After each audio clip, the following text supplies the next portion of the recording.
This particular film is called Genesis. Is it real? These behind me on the screen, this isn't a digital effect. These are real. These are cave glowworms from New Zealand. These little guys wiggling around and lighting up in there. God made some really cool stuff, didn't he? Look at those guys. In fact, some will also state in this modern age that dragons or mythology, they seem to be covered, or creatures like them seem to be covered on all sorts of ancient stones, like the Narmer tablet that's in my hand right here. But top that, isn't a dragon just a terrible lizard? And the word dinosaur, like the creature on the screen behind me, well, that's a word as well that means terrible lizard, is it not? Whatever the case, we are seeming to lose things over time, almost like the reverse of evolution, almost like a de-evolution, going from larger, bigger, badder, meaner, more well-built things from a magical seeming world of the past to more rinky-dink little bitty things, and losing things over time. This behind me on the screen, this of course is a giant redwood tree. Look at the size of the trunk of these trees, almost prehistoric seeming. Now the book of Genesis actually states that you are in a perfectly built world that is deteriorating over time. I'd like to take a look at that. Boy, they are kind of mesmerizing looking. I wonder what that Garden of Eden would have looked like. Let me welcome you to Genesis. It's one of the most attacked books, the most attacked book on the entire face of the earth. Genesis, is it real?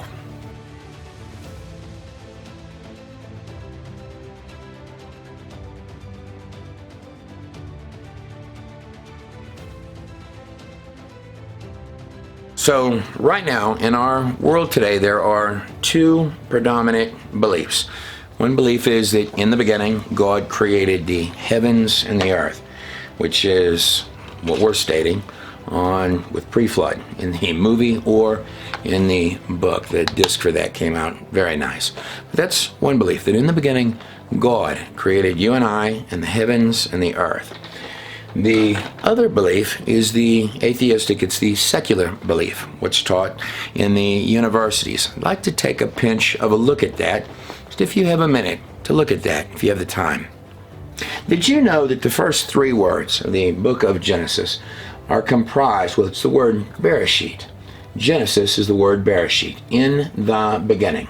It's comprised of these 6 symbols. And the first symbol, the one that starts the book of Genesis, the big I on in the beginning, is the word home.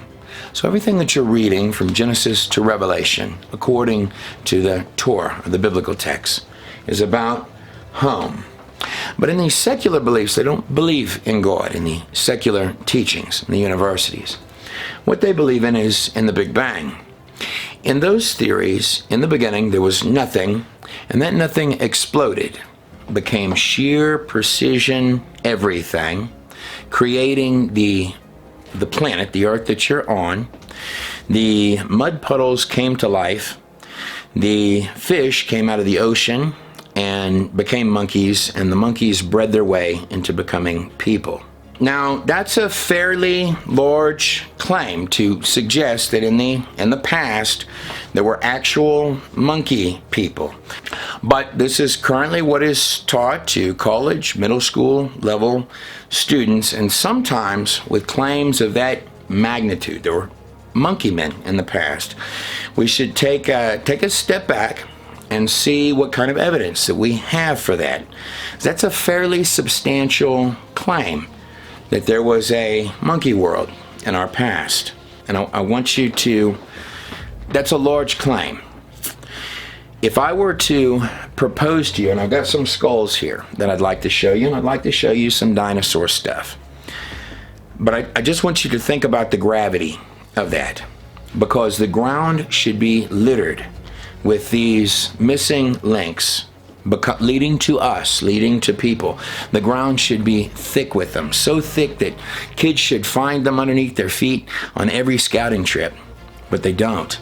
They find fish and dinosaur fossils on every mountain range, including on top of Everest. That's what they find. In fact, the layers of strata underneath the ground where you're finding all of these, you find animals buried in what they call graveyards, meaning collections of the creatures. So it'll be collections of mammoths, collections of dinosaurs, collections of whatever it is. Most of it is seashells and clams and sea life. If you were actually looking at that fossil record, you would come to the conclusion, if you were critically thinking about it, that the entire surface of the ground and all of those layers of strata made of sedimentary rock, a word which actually means rock laid down by water, and those layers of strata that cover the entire surface of the earth. Commonly, they're compared to tree rings, university level. I would point out, as I have repeatedly, that these are not tree rings. It's dirt under there.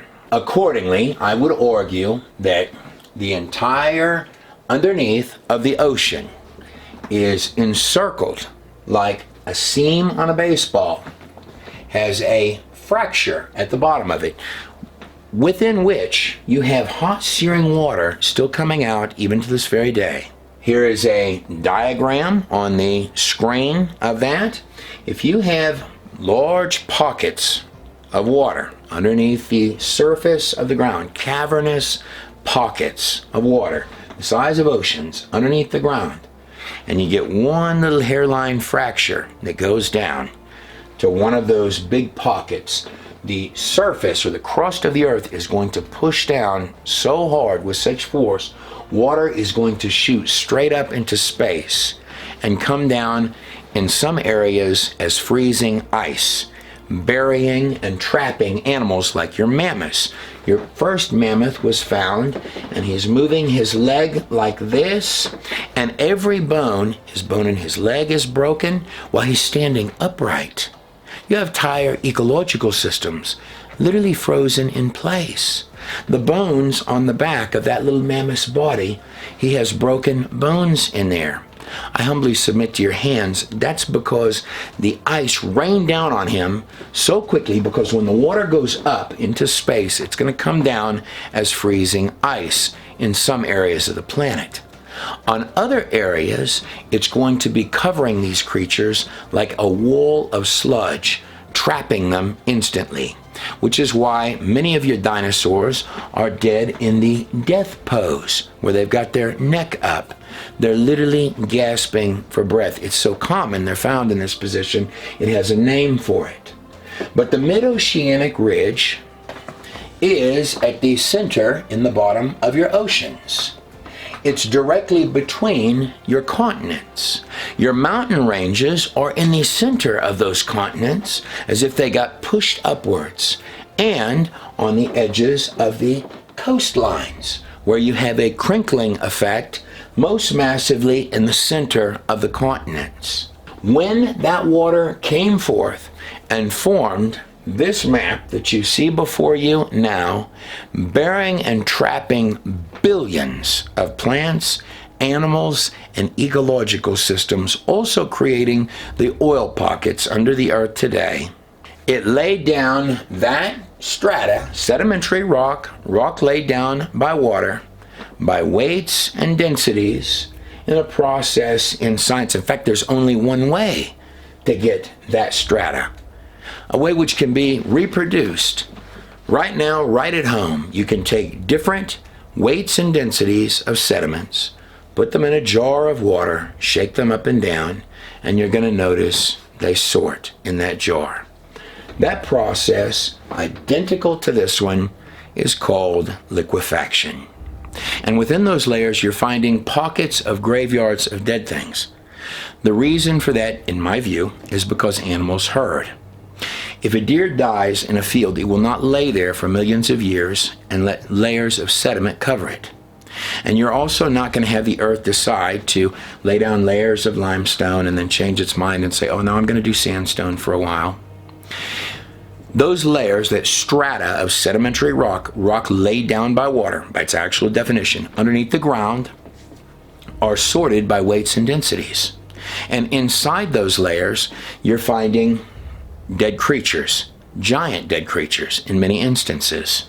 Many of the things in the past were bigger, badder, bolder, more fit than their rinky-dink versions today. You have more creatures in the past. You have all of the same things that you have today. All of the same creatures that you have right now today are in that fossil record of the past. Only many of them are bigger, badder, and bolder, more fit than their versions, their rinky-dink versions today. Only you had more stuff, more creatures. Things are going extinct over time. So your fossil record is a record of losing things. And these big, bad, giant, bold creatures, like, for example, dinosaurs in that fossil record. There's no chain of little bitty things leading to those dinosaurs. They're just there. What I'm stating to you is this, is that there are no transitional fossils. There really are no transitional fossils leading to these enormous creatures that we find buried under the ground. Literally mammoth creatures. And more than this, these creatures many of them couldn't even breathe today. If you had one of these animals, the thing's got nostrils the size of a horse. If you had this animal appear before you today, there it is, and it was there, this is what would happen. It would begin to gasp, it would fall over, and it would die.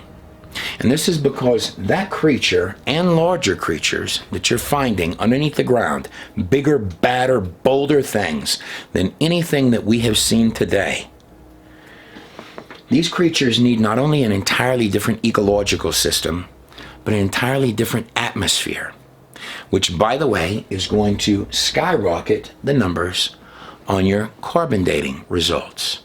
Now, speaking of carbon dating, these behind me are all results, and I'm going to put them up on the screen so you can actually stop the video and look at them if you like. I've put them in numerous of my videos. These were all results on the screens behind me that were censored by United States universities. They're also in the book Pre-Flood. I've published them. These had to be done.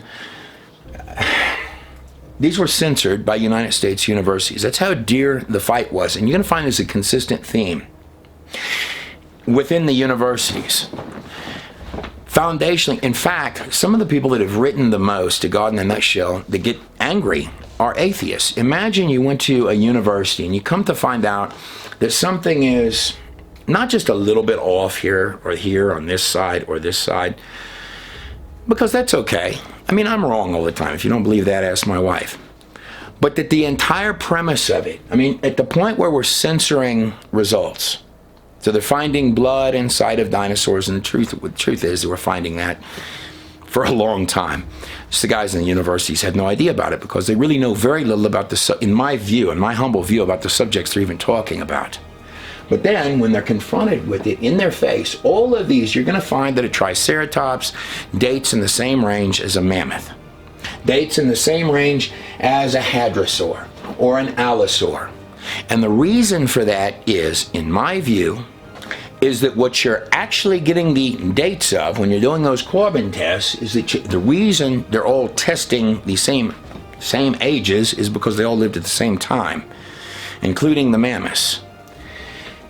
And they're buried in earth, stone, and sludge, mixed in there with sea life, seashells, and clams, globally, as if you had one giant global marine catastrophe that swallowed them in earth and stone, and they're sorted under there by ecological systems. But that you're literally dating and getting samples of it's not just the ecological system, but the atmosphere to facilitate these creatures, which is why you're getting those date ranges on your carbon tests.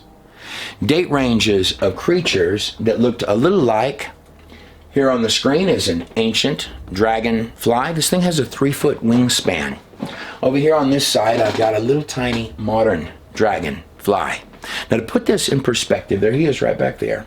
To put this in perspective, this thing here, captured in earth and stone, couldn't even fly today. Here on the screen is what an ancient ant looked like. That right there next to it, that's a hummingbird. So this ant, this ancient ant, was the size in the ancient world, the pre-flood world, the cover of this book. This ancient ant right here was the size of a hummingbird. Here is an ancient rhinoceros. So that creature would have been 17 feet tall, by the way. How about ancient beavers? There's a pre-flood. There's an ancient beaver on the screen right here, right next to it. That's a modern beaver on the screen right here. Here's two dinosaurs right here. They were excavated and uncovered. They were in mid-battle with each other. So I doubt that they didn't have time to look the other way on whatever hit them. So I doubt they were there for millions of years. Whatever covered them up in earth and stone happened fast. Here on the screen, this is a modern rat's skull right there. This right here beside it, this would be an ancient rat. That thing would weigh roughly 13 pounds is what it's estimated at. Right here I have a modern chimpanzee on the screen back here.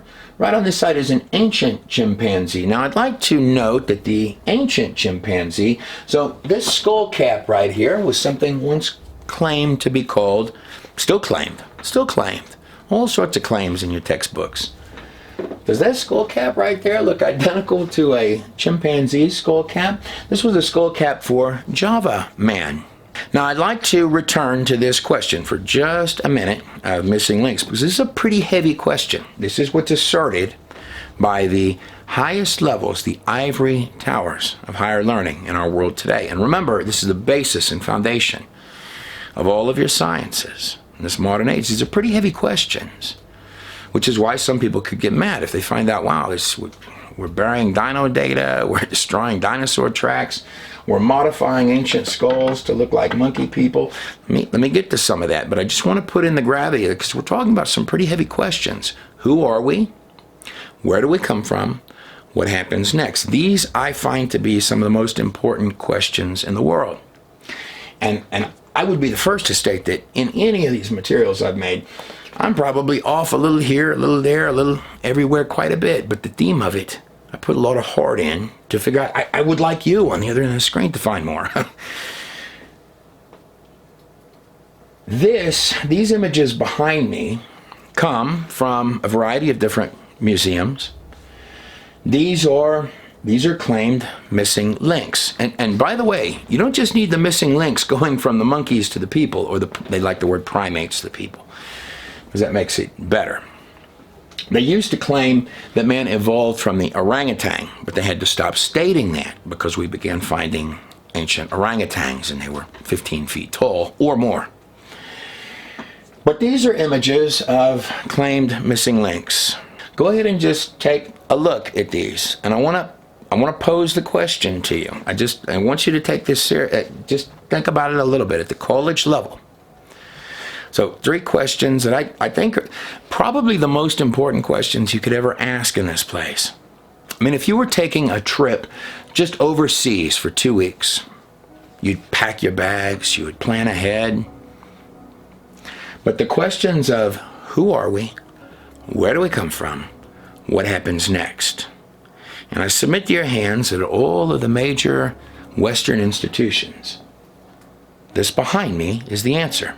And by the way, you don't just need monkeys becoming men. You also have to answer the question, what led to the monkeys? And that one's actually worse and harder. This is what they're presenting you at the universities. Here is a couple more of them. This is a Lucy display. Here's another one over here. This is real. This is what's actually presented. And I want to pose to your hands, no matter who you are. How many monkeys, or let's use the technical term, how many primates, how many of these things, how many monkey men would we have to breed? How many monkeys would you have to breed of any type that you want before you got people? Even a child would chuckle at that question. You know why? Because it's a foolish question. I would compare what we're teaching with the Bigfoot people, but humbly and respectfully, that would be an insult to the Bigfoot people. But let's hit pause right there. Let's say that on your side of the screen, you say, Trey, some way or another, this has got to be real. It's got to be, no matter what, it just somehow, it just has to have happened. There just simply can't be a God. Besides, how could all the universities, surely they wouldn't teach this if it weren't correct. These are some of the smartest minds in the entire world. Okay, that's a great question. So I'd like to walk that road for a second. And remember our censoring of the carbon dating results. But speaking of missing links and monkey men, why don't we head back to Java Man, right back here on the screen behind me. This is the book Pre-Flood, and I put in there a section on the missing links. I felt like this was important to put together kind of a walkthrough of some of the major ones. So, of course, the first missing link would have been Piltdown Man. Here's Piltdown Man on the screen right here, and here's some of the articles for Piltdown Man. Now, Piltdown Man is considered the first claimed missing link. This lasted from 1912 to 1953, about 40 years. So Piltdown Man, they kept it in a locked box. And what they claimed was, well, if we let the Christians examine it, they would destroy it, because they're Christians, and that's what they would do. They would absolutely destroy the evidence. We have the evidence of where we all came from in this locked box. Well, of course, after 40 years, even the science committee, because they hadn't found another one, they said, well, let's open the box and see what we've got here. And it was a human skull with an orangutan jaw. You remember I told you they were always stating that man evolved from the orangutan. That's what it was. It was the famous Piltdown Man hoax. That's just what it was. So the origin of this begins, the first missing link begins with fraud, making stuff up. Now, Charles Darwin, this is about 150 years ago. It's often said that he went on a science expedition. Charles Darwin was a spoiled little rich kid, and he was sent on the HMS Beagle. That's not a science expedition. HMS Beagle, that stands for Her Majesty's ship. This was a military vessel. He was a little well-to-do rich kid with a degree in theology. He didn't have a degree in any sciences. He had a degree in theology. He's going to end up telling everybody that they're all monkeys. That was his wisdom. Anyhow, he gets put on that ship by his family. In other words, he was the only guy on the boat without a job, and his family's trying to find something to do with him. This is the hero of the modern sciences. My telling of his story. He ends up there drawing finches. He draws one with and you're going to find these finch drawings of Charles Darwin at all your museums with these monkey men idols back here. This is the theory. In the beginning there was nothing. Nothing exploded, became everything. If you believe that part of it, you believe anything. The mud puddles came to life. The fish got legs and crawled onto the ground. That must be why we find whales in pretty much every desert. You can actually take a tour of them in Egypt, in the Valley of the Whales. You've got them in the Atacama Desert. You've got whales in pretty much every desert in the world. You've also got penguins in deserts, buried in deserts. Isn't that strange? Only these penguins can be 6 feet tall. These penguins can be the size of modern-day basketball players. Isn't that odd? Underneath the ground in deserts. But where were we? Little Charles Darwin, spoiled little Charles Darwin, whose family got him on a boat because they're trying to find something to do with him. They don't want him around the house. The Darwin family had lots of theories. I personally like the one about the moon being spit out of the water, but they don't talk about that one, just littered with theories. These came from Charles. And from the theories of Charles, these would emerge. We need monkey people. Well, Charles drew finches while he was out there on the HMS Beagle. One with a larger beak, one with a smaller beak, one with a middle-sized beak, and one with a thinner beak. And Charles thought to himself, these finches probably all come from a finch family. Where were we before this genius came along? Again, I tell you, he was the only guy. This is from 150 years ago that you're using today. And this was the only guy on that boat without a job, drawing birds. And he thinks they came from a family of birds. You got to be at least that smart to end up with this. Number 2, because they need another missing link monkey man, would be Nebraska Man, number 2. This one was entirely based off of one tooth. So, and here's the famous drawing. They drew him and his wife based on one tooth. You got to be pretty talented to figure out what she looked like from his tooth. The tooth, as you can probably guess, ended up coming from an ancient wild pig. Then we make it over here to Java Man. Now this comes from Eugene Du Bois. This was another hardcore Charles Darwin fan. And his theories, well, here's the bottom line of Eugene Du Bois. They found he was stashing human and animal bones in his house. And this was known, this stuff is published in your textbooks today. Along with Ernest Haeckel's fraud embryo drawings. You've had long lines of these. So, and on this page we begin to go through the Neanderthals and the Neanderthal men. Now, the funny thing about Neanderthals, first thing you're going to notice is that they're bigger, badder, more well-built than we are today. But on the early ones, I want you to notice how the nose is missing. This is going to be the case on a lot of them. I'm not going to make any judgment. I'm just going to lay it in your hands to judge what was happening there. Because if you're wanting to put modeling clay on these ancient skeletons and make them look monkey-ish, primate-ish, and remove, why would you move that little bone right there? Let me tell you the reason why. Because and this was always how they were found. Look at all of the original Neanderthal finds, all missing that little part right there. Why would that be? Why would that be?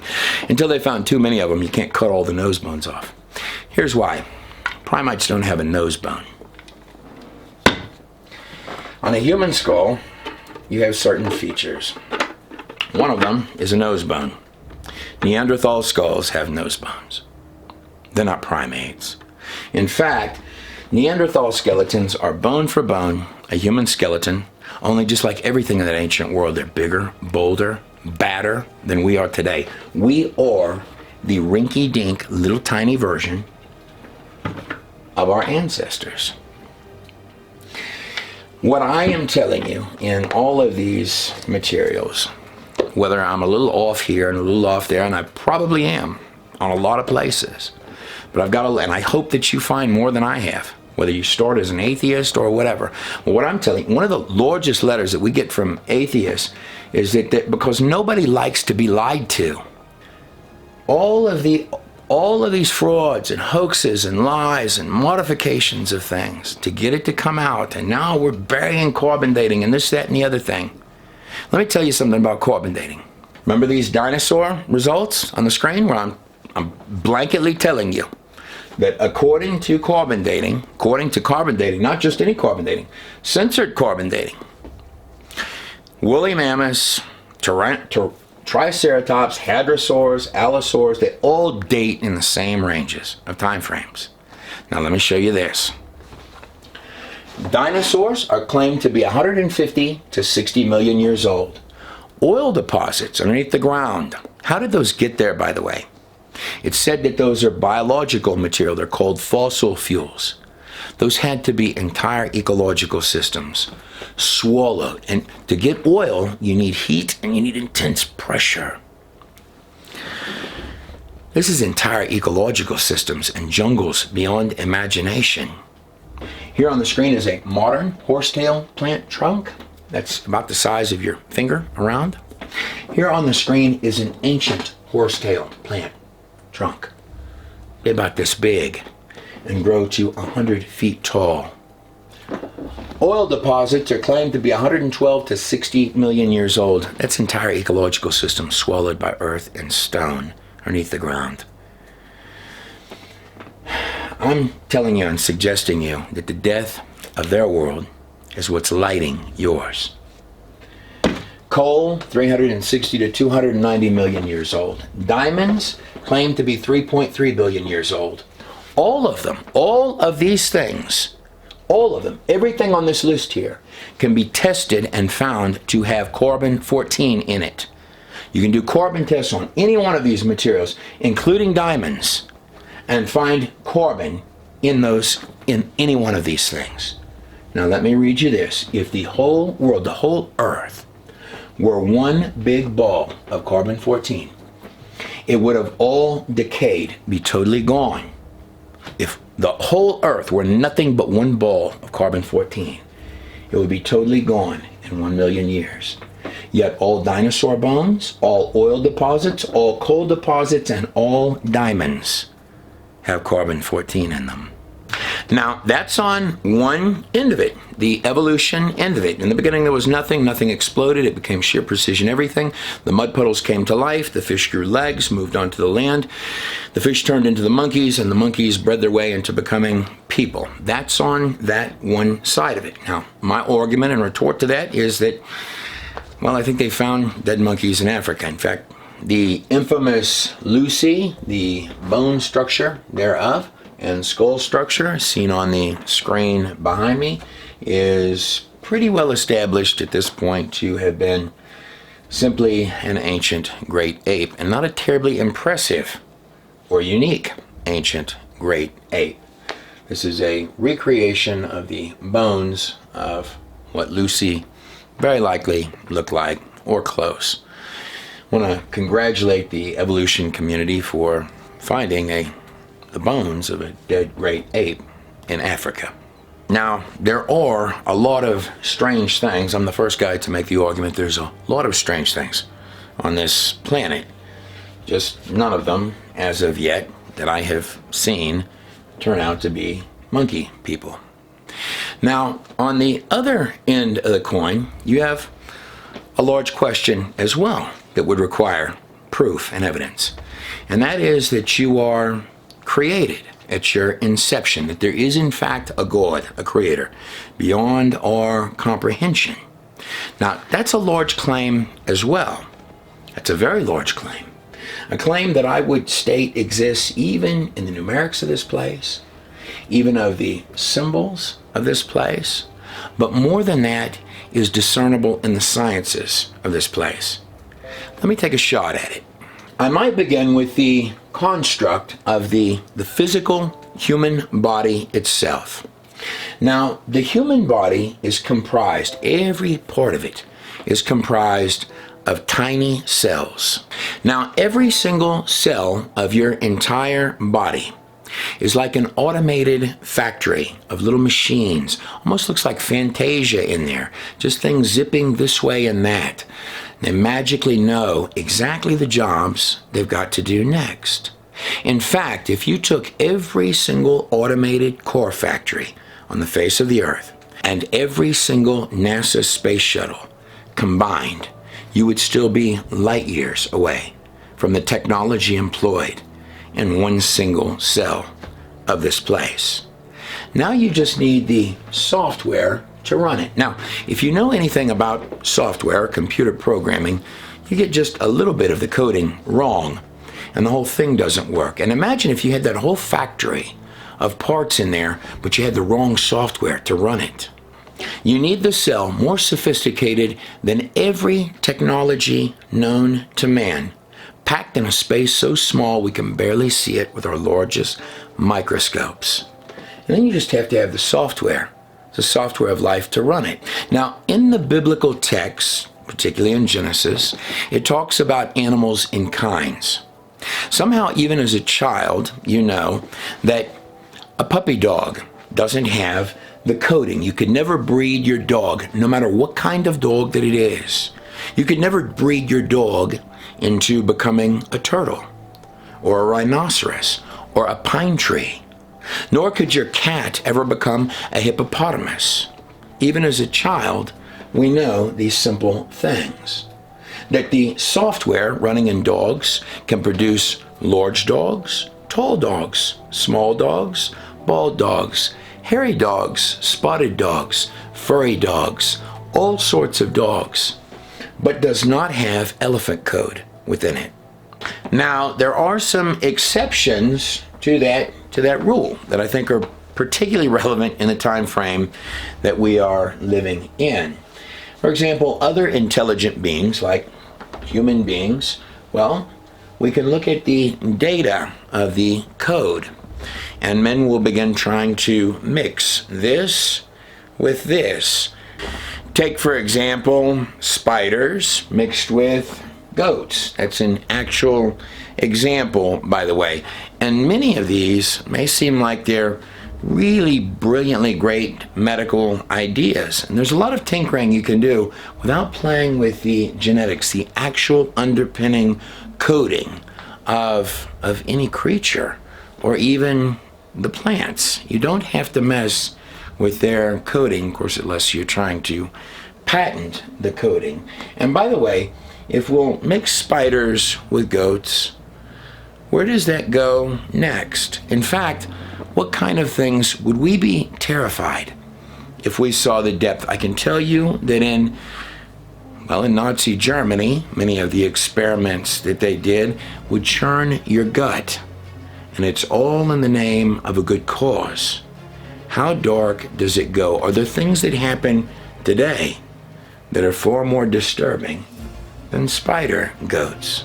Or take the human genome and try to mix it with other creatures or animals, or things seemingly as benign as perhaps an advertisement to choose your baby's eye color.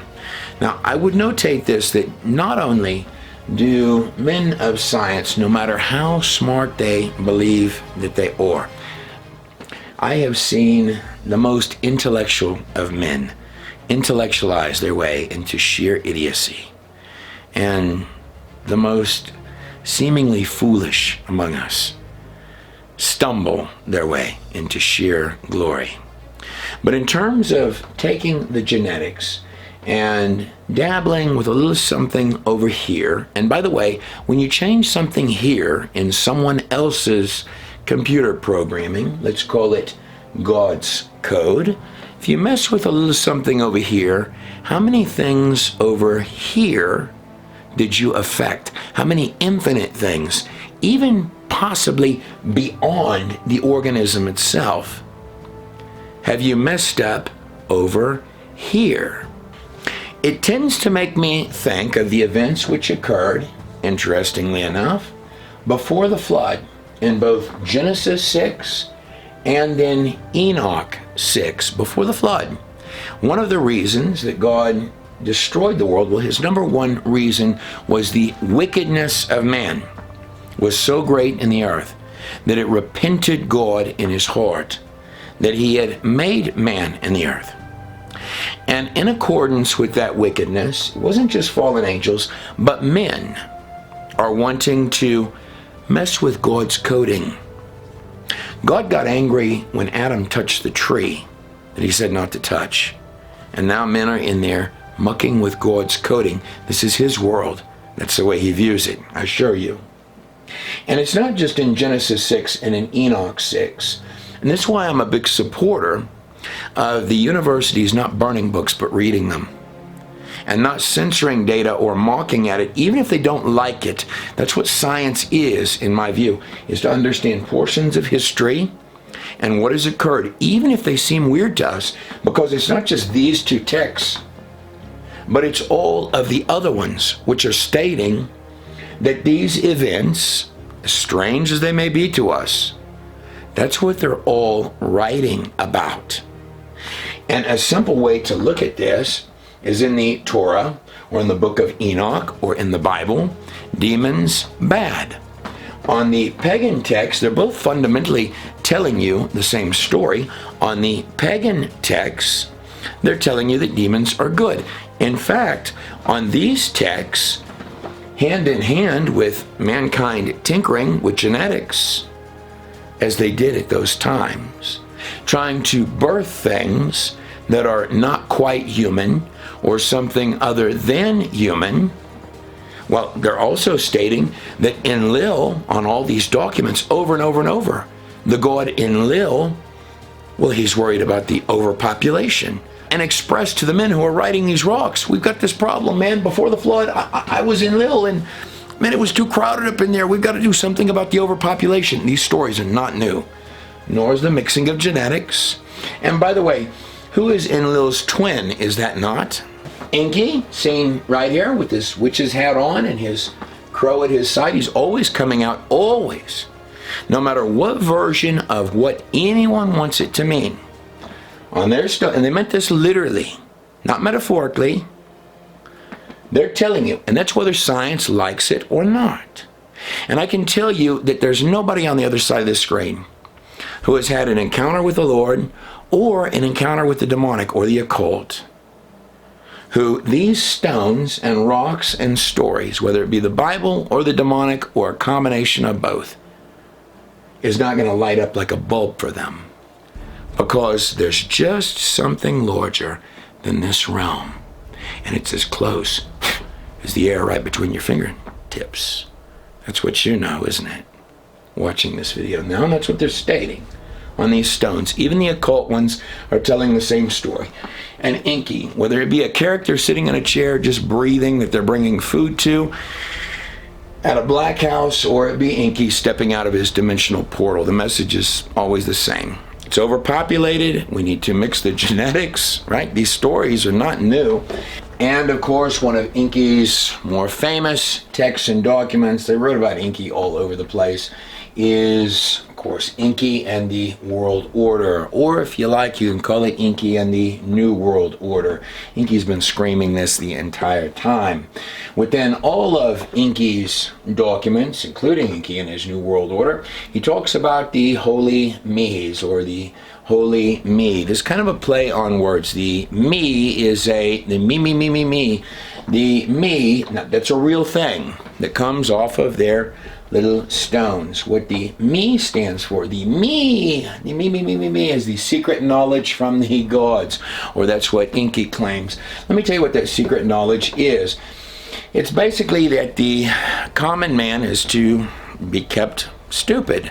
He's to be just smart enough to do labor for the kings and queens and of course the gods, but just dumb enough to really ask many questions about it. This is literally the concept on the rocks. And of course, lies, greed, deception, enmity, murder, all of it in the sort. In fact, this is the secret knowledge of the gods given to kings, according to Inky. More than this, of course, any lustful practice, men or women of any age can be forced into, well, they're there to please the royalty in any possible way. These are the teachings of the Inky. And of course, at the core underpinning of it is going to be witchcraft. Without the witchcraft, how are you possibly, that's how you're talking to the Inky. These things have got to be summoned. Extensive texts on all these old stones on how you're going to do that, including, and very often, human sacrifice, child sacrifice. That's one of the core, that's what makes Inky happy, is when you sacrifice your children. It's too overpopulated, remember? Inky and his list of me's, it's basically the reverse of everything, not just written on the Ten Commandments, not just that the God of the universe has taught mankind, but it's against everything already written on your heart. That's Inky's world order and his list of me's. It's all lies, stealing, destruction. And the person he lies to most are the people that listen to him. And of course, in the biblical text, you're told not to communicate with these, and there's practical reasons why you're told not to communicate with these things. They're older than you. They're wiser than you. And for what? It doesn't even matter the reason why. Just like if you were living in a computer program and a virus was in there, a very compelling virus was in there with you, and it was trying to trick you, it could sound like it's great advice coming from these things, and it'll always start that way. It'll be custom tailored to you, just like a virus trying to make entrance into a computer program. That's really what it is. It's just what it is. But it will do anything to make its entrance into you, and you're told not to talk to it because it's trying to wiggle its way in, just like the Baphomet. One side is the masculine, the other side is the feminine. The feminine is to lure and seduce you in, and the masculine is to say, I've got you. That's what the Inky is.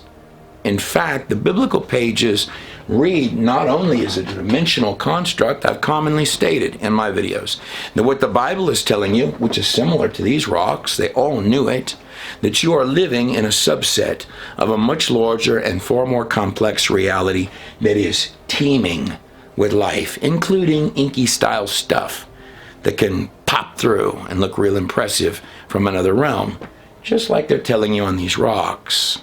Now, speaking of legends that are on dusty old rocks, and of course also the biblical pages, talking about quite a lot of things that could sound very, very alien-like. Things that are from the days of Nimrod, Dark Lord Nimrod. It's an incredible deep dive on Nimrod, available for streaming right there. In fact, this site on the cover of the disc, that's the site of the dusty site of the ruins of Eridu, a giant ancient ziggurat or tower that was somehow shaken or destroyed to its base, as is covered on a lot of ancient stones. We actually go through in depth in both Evolve Part 1 and Part 2 in my hand right here.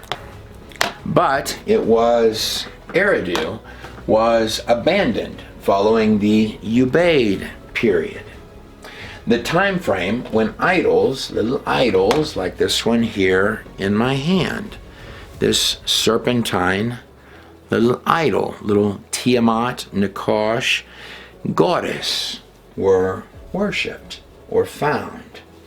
Now, also in these sites up here where the Tower of Babel would take its rise, or the site of the Ziggurat of Eridu, as seen on that disc right there, well, you also have these little idol guys here.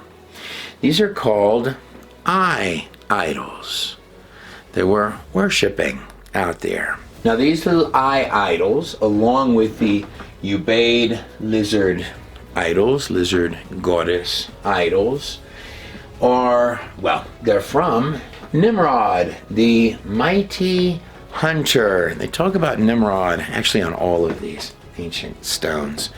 He's a key figure in the ancient world under a battery of different names.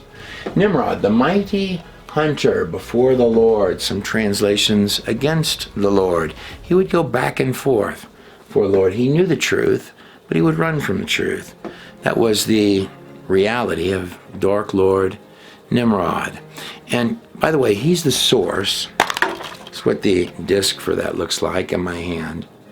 Nimrod, you can stream all of these over on God in the Nutshell. If you get copies of certain of the collections of the films, these are an incredible ride, the Evolve Part 1 and 2. Then you can select an option on there to give you streaming of these roller coaster rides and dives into these ancient worlds. Nimrod, the mighty hunter before or against the Lord. And his kingdom, that's Nimrod's kingdom, was in Babel and Uruk in the land of Shinar. This comes from Genesis 10. Now, Uruk up here, the Uruk period is where these little eye idols come from. And in fact, they come from, wealths of them, come from the area of the Great Eye Temple out there during the days of Dark Lord Nimrod. What were they worshiping? Now, ancient Eridu, an artist's recreation seen on the screen behind me, where they worshipped apparently the Tiamat, the Nakash, or the Namu, the great serpent goddess of the kingdom of the air, front which were the little wisps, the spookies, little E.T. looking guys. Well, Eridu was a mesmerizing seaport city in its day. Today it's just dusty ruins like are seen on the cover of this film right here. In fact, that's the actual image of them. But in its hour, it was a mesmerizing seaport city, Eridu was. But this is where you would have the beginning in Sumer and Akkad, what's called ancient Assyria, where they were worshiping the serpent. This is where you would have the beginning of your claimed sun gods. They would begin with the Assyrians, the sun god Utu. Then you would have the sun god Ra of the Egyptians with the sun disk on top of his head. Then, of course, the Babylonians, same god as Utu, just now called the Shemesh. Then, of course, we have the time period of the Persians. I want you to notice this is Mithra right here with the rays of light coming forth from his head. Then, of course, we would have the god Helios, with even more rays of light coming from the head of the Greeks. And at the time of the Romans, his name would be Sol Invictus. Sol Invictus, the come-all be-all of this whole chain of sun gods here. Or so he claimed of himself to be, the undefeatable sun god. Now I'm trying to think, this character here, the light bearer with the torch in his hand, or her hand, just like the Baphomet or the Tiamat, serpent goddess, can be both male and female, but with the rays of light coming from the head. I'm trying to think where I have seen this character before. Well, whatever the case, each one of these ages of empires, and there are 6 of them, you have 6 major ages of empires: the Assyrians, Egyptians, Babylonians, Persians, Greeks, and the Romans. In fact, what they would call the mystery teachings, or the mystery religions, or the secrets behind the secret societies. Well, each of the teachings of these would get packaged into the next one, going from the Persians to the Greeks to the come-all-be-all of the Romans. And then, of course, at the death of Jesus Christ, your major empires would strangely all change into religions. A character covered by kings, with origins going all the way back to Enki, coming through his little dimensional portal with rays of light coming from his head, declaring a liberty from God is what he did. But in their writings, this character, this being, would come through and say, if you would just build grand idols to me and statues to me, if you would lay down and worship me, the great Sol Invictus, the sun god, then I will give unto you great kingdoms, I will give into your hand. Worship, seemingly, as I present in their origins and the dives we take in these films here, the Volve 1 and 2, like a dark set of prophecies going through all of these ages, all 6 of them. Some would call the age you live in now Rome Phase 2.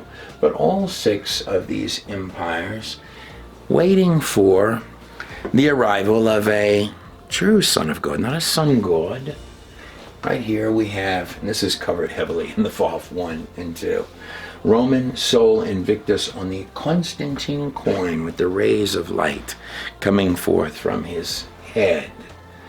A set of dark prophecies saying that when that suffering servant comes, you grab him and you put that crown of thorns on top of his head. Now, of course, the number 6, 1, 2, 3, 4, 5, and 6, in ancient pictographic Hebrew, the letters of which are seen behind me right here. Well, if I count down, 1, 2, 3, 4, 5, there's the number 6. Now, the number 6 sort of looks like a Y in its ancient pictographic form. That letter right there, the number 6, is the Volve, the symbol that you see right here on the cover of this film. In my hand right here, in fact, here's what both of them, here's what both of these look like. It's probably some of the best work that I've ever done in my own view, guys. So here on the back screen back here, this Y-shaped symbol, the Volve, this is the ancient form of the Volve, just like on the cover of this disc here. The pictographic pre-Canaanite form of the Volve. On this side over here, it looks like a tent peg, a hook or a nail. That's actually what the symbol is. This is the modern form of the Volve, the 6th letter of the Hebrew alphabet. Now I'd like to take a look at Genesis 1:1, most quoted scripture probably in the entire world. And it's comprised of these 7 words, 7 ancient Hebrew words. This is in modern Hebrew. We read from right to left in Hebrew.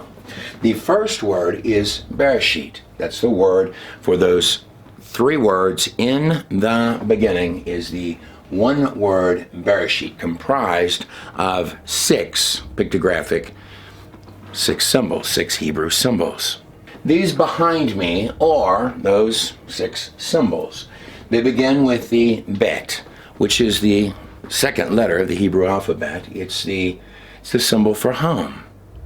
So everything you're reading from Genesis to Revelation and everything between is about home. In fact, in the God dimension, we go through that entire first sentence and a little more, I think, and break down. Well, for example, this six-letter word right here, translated as in the beginning, what it would actually read is that this is the home of the head man, the number one, the God man, who has the consuming teeth, the fire, and wears the crown, the strong right arm of God himself, who will go to the cross. But wait, if I took that same word Bereshit and I skipped over to modern Hebrew, well, then it would read this set of six symbols up here, still starting with the Bet, the symbol for home. Everything you're reading from Genesis to Revelation is about home. This is the home of the God-man who wears the crown, who not only will go to the cross, but who will open the door within which the Spirit of God dwells. That is the last letter of the Hebrew alphabet.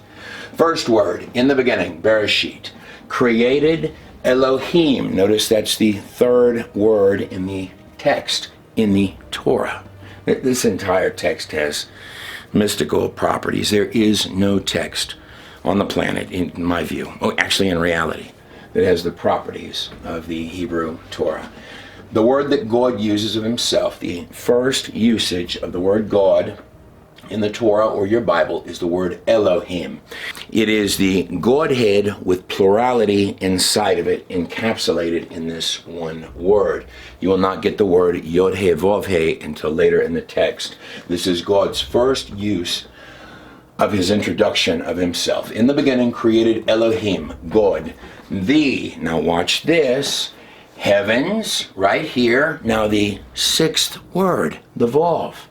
The sixth word starts with the letter Vav. Often this is called the law of first mention. The Vav is literally connecting in its first usage in the Hebrew Torah. Its first usage in the sixth word. It is literally connecting these two words here, heavens and earth. Therefore, the Vav right there is in fact literally the connecting piece between heaven and earth. In the beginning, God created the heavens connecting through the earth. Man is the connecting piece between heaven and earth. Man was created on the sixth day. This is actually why, guys, that these ancient serpent things hate you and will do anything to, they'll laugh their red little tails off if they can trick you. Just in the first sentence, it's telling you everything. In the beginning, this first sentence, or this first word, in the beginning, this is the home of the God-man who will go to the cross and open the doorway for you. And man, if I look at this sixth word down here, beginning with the Vav, well, what those letters are, I start with my Vav, the symbol of man. The next symbol is the first letter of the Hebrew alphabet. It is the Aleph. And the next letter would be the last, the first and the last letter of the Hebrew alphabet in its pictographic form. It's the Tav both ways, but it's a cross, meaning sign or mark. In its modern form, it's a doorway that the Spirit of God dwells through. Therefore, in this 7-word sentence, the sixth word connecting heavens to earth, man, the first and the last, are connected through man by a doorway that began as a cross and becomes a gateway within which the Spirit of God dwells. That's the promises that are made to you in these pages, which is why those things, they don't just hate you, they wish they could be you. And in fact, even the valve, like the valves that are on the cover of this disc right here, part 2, we have extended versions of both of these also for streaming over at God in the Nutshell. You've got to check this stuff out. It really is probably the best work that I've done, guys. But even that's hijacked. Even that's hijacked. The devil doesn't own anything, and most certainly not the 6, but he wants to work through it. It's a connecting piece between heaven and earth. Now, but the number 6, if you were talking about doctrines of men, like mystery teachings of men, well, doctrines of men are synonymous with doctrines of devils. So a 666 would be like a trifecta of doctrines of devils. So needless to say, there's a pretty robust study on the origin of these things. The angel of light that likes stepping through. Always good to know where a virus comes from. In fact, speaking of the valve, there were in fact 3 valves on the cross, 3 nails. A valve represents a hook, a tent peg, or a nail. There were 3 valves that were connecting Jesus to that cross. There were actually 3 crosses. In fact, the unspeakable name of God, this is pre-Canaanite Hebrew or pictographic Hebrew, and down here I have modern Hebrew, would be Yod He Vav He. Yod He Vav He literally means behold the nail, behold the hand. The Vav is literally embedded in the name of God himself. So in short, man is literally embedded and connected in the name of God himself, if we choose to be. It's kind of a big deal to be connected to the Creator like that. And the origin of all of these sun gods, you're going to go on a journey, a real ride in these films, goes all the way back to the days of Nimrod and his tower and what he was trying to achieve out there at his tower. Slogan for that film, by the way, is one will rise and another will fall. And there's a reason for that. But speaking of symbols and alien looking and sounding things, which could be on all of their ancient idols, like these ancient serpents that they were worshiping, sort of taking you back to the pages of Genesis, or their temples to the eye. These were also all over the place out there in that ancient world around where that Tower of Babel would take its rise. Well, if I come down from the 6, that would be the number of man, often heavily used as an occult number, 666. Well, if I come down to what's often used as an even larger occult number, it would be the number 9. When I'm thinking about UFO stuff or alien stuff or serpent stuff, I often think of the number 9. It's the letter Tet in Hebrew. It stands for a mystery box. Could be something good in there, could be something evil in there. Most, it's a circle with an X on it, most like the X-Men or the superhero characters of this modern age. The number 9. Funny enough, when I think about the number 9, I think about whispers in this modern era of some will state that there are 9 alien spaceships kept at Area 51. Now, I have no idea about any of that. I just find the numerics of it curious. But in your modern sciences, when they're not talking about the basis of all science being monkey men and missing links, what do they always talk about next? Well, they talk about aliens, don't they? The Prometheus, the idea that aliens came in and seeded life on this planet is where they always tend to go next. Now, the funny thing about aliens is there's always a tie-in to the occult when you start talking about aliens, specifically Assyrian, Egyptian, Babylonian, that's the source of all occult today, is where aliens tend to draw back to. Now, another just fascinating little detail is the telltale sign of the UFO phenomenon from the very beginning was, well, something appear and disappear in the skies above. You wrestle not against flesh and blood, but against principalities and powers in the high places. But if you have something that just appears and disappears in the skies, well, it begs the question, where is it when you don't see it? By the way, that's a great film back there at godinanutshell.com, available for streaming immediately as well. But if we come through our sun gods and their legends, particularly in the time of the Greeks and the Romans, we're going to find, of course, the origin of our sometimes silly science crowd's alien Prometheus, they claim. And by the way, I think a lot of the answers to many of these things are far more interesting and intellectually satisfying than they're given credit for in this modern time frame. But nonetheless, the Prometheus, who was the Prometheus? He was best known for defying the gods, for defying God by stealing fire, was his claim from them. He was the light bearer, and giving it to humanity in the form of technology, knowledge, and generally civilization. Now, these are his claims. The Prometheus, sometimes depicted with rays of light coming forth from his head. However, according to the Greeks and Romans, in truth about Prometheus, well, what was he?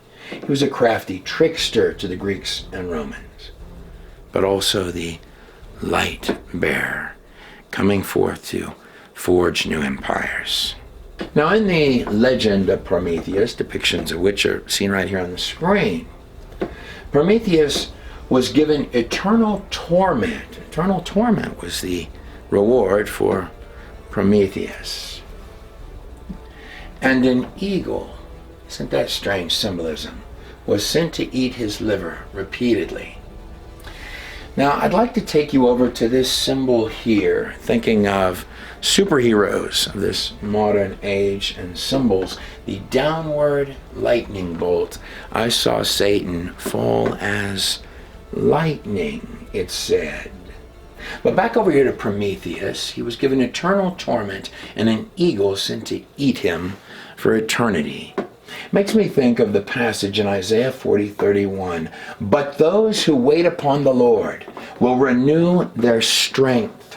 They will mount up with wings like eagles. They will run and not grow weary. They will walk and not faint. Now, our alien claimed god Prometheus from perhaps the high places, like where Nimrod was building his tower to reach. You're going to love these films, all of them. The Vav is one of my favorites that I've put together, that and the part 2. You're really going to like this stuff. The word Prometheus, or alien to the science crowd, well, pra-math means to steal. Well, therefore, Prometheus up there, well, his name would mean, quite simply, a thief, wouldn't it? But all of these spookies and tales, no matter whether you say aliens or whether you say demons or whether you call them something else, seem to me to go back to the events recorded in all of the different naming convention languages and tongues found on ancient stones and the biblical text. The events described in both Enoch 6 and Genesis 6, the events of Mount Hermon and the fall of the angels. By the way, that's another great film for streaming at God in a Nutshell as well. And you know what it is, if you're a man of science. I mean, you're not confused about the difference between right and wrong. Even without one page of a Bible or one dusty old rock, you somehow know those 10 commandments. Love the Lord your God, don't bite the hand that feeds, but honor him. And how do you honor him? Don't lie, don't cheat, don't steal, don't take your neighbor's wife, don't murder, honor your father and mother, even if they're not wonderful. Which one? Those are from the 10 commandments. The first 4 are all about honoring God. The last 6, beginning with honor your father and mother, those are the 10 commandments. Don't lie, don't cheat, don't steal. Which one of those should we do away with? And if you're messing with God's coding, well, that's been done before. And that is in the wickedness of man was so great in the earth that it repented God at his heart that he had made man. You know these paths. Genesis 6, when man began to increase in number on the earth, and daughters were born unto them, the sons of God, the word there is B'nai Ha-Elohim. Something comes in from another realm. Angels, messengers, whatever you want to call them. These are fallen angels in the text. B'nai Ha-Elohim is the word there. In this context, fallen angels saw that the daughters of men were beautiful. This was something that where they came in to play little gods and kings with mankind. That's what they came in to do. That's where your legends and your mythologies, all of the weird stuff is coming from, because all of your pages, no matter which one you go with, they're not talking about monkey men. They're talking about events in the past that were strange, and they're describing them in the best ways that they can. And they took wives of any that they chose. They wanted to birth their own offspring. Messing with the genetics is what caused God to send the flood. So if you have been doing that today, is it wise? Enoch 6, same thing. And you're going to find the same thing on all these little tablets and all these studies that we're doing on God in the Nutshell. I'm literally breaking them down for you because your universities won't. Because they run from the past. They'll bury science before they'll correct anything. Even little stuff. And it's in any spectrum. If it were just the evolution, you could probably hobble by and call science like a car with flat tires that's out of gas. But it's far more than that. You'd have to return to the basics. Enoch 6, and it came to pass when the children of men multiplied, that in those days were born unto them beautiful and comely daughters. Sounds similar, doesn't it? And it sounds similar to all these pagan stones as well. And the angels, the children of the heavens, saw, and they lusted after them. That's one of the things of the Babylonian systems, right? Lusted after them. Come, let us choose wives from among the children of men, that we may beget children. That's what they're stating. So I would argue that you can have intelligent beings like mankind begin to learn the data and mix the genetics and come up with weird stuff. But it will also, if you're in God's house, do you think that's going to make God mad? Oh, yeah, I totally forgot. The institutions of claimed higher education currently teach there is no God, correct? There are some passages. Men are going to go there. There are some passages in Revelation, for example, in Revelation 9, that concern me. It states, in those days, men will seek death and not find it. What does that mean? It says death shall flee from, they will desire death from fear of what they see coming on the earth. But that death shall flee from them. They won't be able to die to escape what they're afraid of. And what is it that could be that frightening that they wish to die, but death escapes them? I lay that humbly in your hands. Look how upset that it got him before. And every one of these pagan stones, the stuff screaming from a lower dimension, the demons, they even call them that, are the ones wanting men to do it. Hey, do something that'll make God mad. Just stating. But were they correct? Both the biblical pages, the Torah authors, as well as the pagan stones, inasmuch as to state that you are in a dimensional reality. Well, let's take a look at that. What I have here on the screen is a very famous painting by Salvador Dali from 1954. It's the crucifixion, but it's on a tesseract. Now, what a tesseract is it's a three-dimensional, like we're in a three-dimensional reality, almost like we're living in a test. You know, it states in the Bible, you are already seated in heavenly places. What does that mean? What if, for example, you had a test environment on a computer, and in that test environment is an avatar of you, a little avatar of you. But that avatar doesn't know that. It thinks that it's in the real world. It's in a place, for example, with stuff that just goes round and round, round and round, round and round, like a test environment. And the tester actually has, because any test environment, you have a tester in there to find out what your test subjects will do. Do they try to honor the Lord and not bite the hand that feeds? Do they try to not lie, not cheat, not steal? Even if they fail, they try to just say, Lord, would you just forgive me? Or do they go hardcore to do everything that would dishonor God, just as the virus within the program would ask them to do? Which one do they do? And does every computer system and every test environment not have a trash folder where things go that bite the hand that feeds? This is a tesseract, or a hypercube. Now, a cube in our three-dimensional reality, that's what we're in, a three-dimensional reality. If I were to take a cube and I were to unfold it into this space and make it into a two-dimensional form, it becomes a cross. So if you unfold a cube, a three-dimensional cube, it becomes coincidentally a cross with 6 squares, the Vav, the only letter or number in Hebrew that the rabbis believe connects heaven to earth. That's what it becomes. That's what it unfolds into, a cube. Now, in this famous painting here, of course, what a tesseract is it's a higher dimensional object, commonly said to be a fourth dimensional object. Let's just call it a higher dimensional object. That's what it is. And it's unfolded into our three-dimensional reality. So we really can't tell what it is. Any more than if you had a set of people that live in a two-dimensional reality. Two-dimensional reality. So if you showed them this object here, they would not understand the cube. Now, let me show you what I mean by that. I made this primitive little drawing here. Now, on this drawing, I have Tom. Tom is right here. And this is Sally. Tom and Sally live in this world right here. This world is just a flat piece of cardboard paper. That's what it is. But it's a two-dimensional reality that Tom and Sally live in. Tom and Sally. Now, I can come face to face. With Tom and get this close to him. And Tom doesn't even know that I'm there. I can be right there. But Tom has no idea that I'm there. More than that, I could pass my finger through Tom's world, and all he would see is a circle open and close, or a line get bigger and smaller.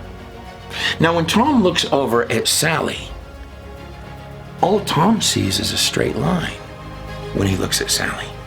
He doesn't have the benefit of this extra dimension. See, I can look at Sally and she's got a dress on, but all Tom sees is a straight line. In other words, Tom can't even see Sally as she is. Which would bring up the question, when God sees us, what are we covered with? What are we surrounded by? If we could see ourselves as God when he gets up face to face with us, would we be scared of what we see? My opinion is that all of them were telling you the truth, that you are definitely living in a dimensional reality.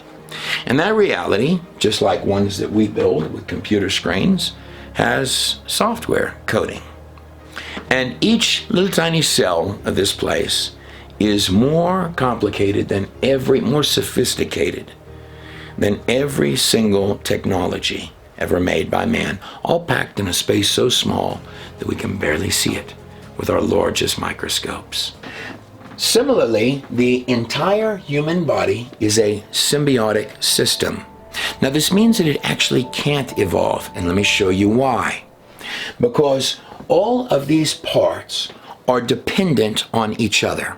Your heart, your lungs, your liver, your brain, your circulatory system, all of these parts, and if any one of them is just a little bit off, trust me, you'll know it. It all has to be correct from the start, completely functional. It can't be missing any of those pieces, meaning that the entire system, it can't come to be in a piecemeal fashion.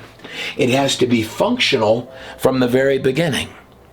And within that coding, literally birthing a human being, a biological masterpiece, into reality from scratch, it needs complete body plans to assemble this biological masterpiece, a literal biological spacesuit, into reality from scratch. And the entire being, unlike any machine on Earth, has the power to self-heal. In fact, all of the different functions of this biological spacesuit are mainly self-functioning. You're not even thinking about them at all. The beating of your heart, the breathing of your lungs, any of these millions and millions of operations, all self-running. But you're calling the top shots on the whole puppet show. In fact, it's almost as if you are consciously plugged in, as if by Wi-Fi. More than this, the real you is not even this collection of parts at all. Almost like a biological machine that you're puppeteering, you're running. Now, you don't get to pick it from the start. A lot of people don't like the one they get. But you do get to decide what you're going to do with it. In other words, in my view, you are the ghost in the machine. Let me ask you this. What is a thought, an idea, an inspiration, an emotion? The real you. It's not this body that you're running. The real you, the thing calling the top shots on the whole biological puppet show. I, for one, as Trey Smith, would certainly hold my case that I believe that that's just the tip of the iceberg of the reasons to believe that there is a God. And that more than, in the biblical text, it says that you are already seated in heavenly places. What does that mean? So my humble opinion is that science, true science, is merely the study of how God does business. You're welcome to share this film with a friend. This behind me on the screen, this is what the complete collection of the new films at God in a Nutshell look like, and they would look stunning on a coffee table. They do look stunning on a coffee table. This is what a complete set of these films look like. I've also got it structured where you can purchase several copies if you want to give some away as gifts. You can also click a little box on there that will allow you to go ahead and stream the films so you don't have to wait for them to arrive. Additionally, if you just want to stream the films, it's roughly the cost of a movie ticket to watch all of them. And Evolve Part 1 and 2, I think you're gonna like these. These behind me on the screen are the books that actually go with the films. They literally are stunning on a coffee table or anywhere. They're designed to be that way, or anywhere that you may set them in the house. They're all fully illustrated, and more than this, if you decide to stream the films, whether you buy one of the complete sets of films or you simply just go into stream the movies, you'll have immediate access to the ebooks, at least at the point that I'm making this now. It will let you in where you can look at the ebooks, which you're seeing right here at godinanutshell.com, and I can click any one of them. Exodus is my personal favorite, but other people like Nimrod and Prefab, they're all really good. And here's what it looks like when I come in to look at the book at godinanutshell.com. And this is what the actual pages of the inside of the ebooks look like. This is Exodus again right here. They all look stunning. At least go and get copies of the ebooks. They go along with the films, and you can walk through the pages of the books right there. The physical copies of the books look like this in my hand back here. And I want to thank all of you for watching the God in a Nutshell films. I'm Trey Smith of God in a Nutshell. I believe that the answers, God in a Nutshell, we believe that God is real. We made these books available because I want you to have them no matter what. If you get a physical copy of them, we obviously have to charge for those because they have to be printed. If you get them on Amazon, do a review of them. I'm Trey Smith of God in a Nutshell. I hope you enjoy the books. I hope you get copies of them, and at least get the ebook copies. You can critique them. You can do a review of them. You can even disagree with me if you like on anything that you like. That's what they're there for, to look at. And I think even if you're an atheist, you're going to find a lot of things. You have every right to be angry. There's been a lot of lies and stuff, and there shouldn't have been. And that's a fact, Jack. I'm Trey Smith of God in a Nutshell. It's my honor and privilege to make any of these materials available to you at all, and I thank all of you that have supported us in any way that you have over time, and all of you that have become partners with God in a Nutshell. That's allowed us to do quite a lot of things. And I just pray favor over you and your families, no matter what you believe. Take what you like and leave the rest with God in a Nutshell. I'm Trey Smith.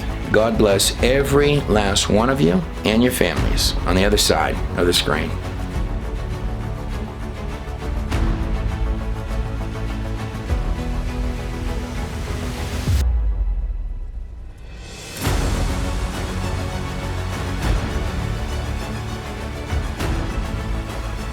I'd like to thank you for watching Genesis, Is It Real? By the God in a Nutshell Project. This is more like an introduction to the introduction to our Genesis series, which is sitting over here on the table behind me. There are a lot of great films in that partner section at the God in a Nutshell Project. I want to thank you for supporting us in any way that you have. That's what makes these films available. And there are some, if you like this one, I think you're really going to enjoy the things that we have back in there, and we keep adding things. I'm Trey Smith of God in a Nutshell. God bless every last one of you and your families on the other side of the screen.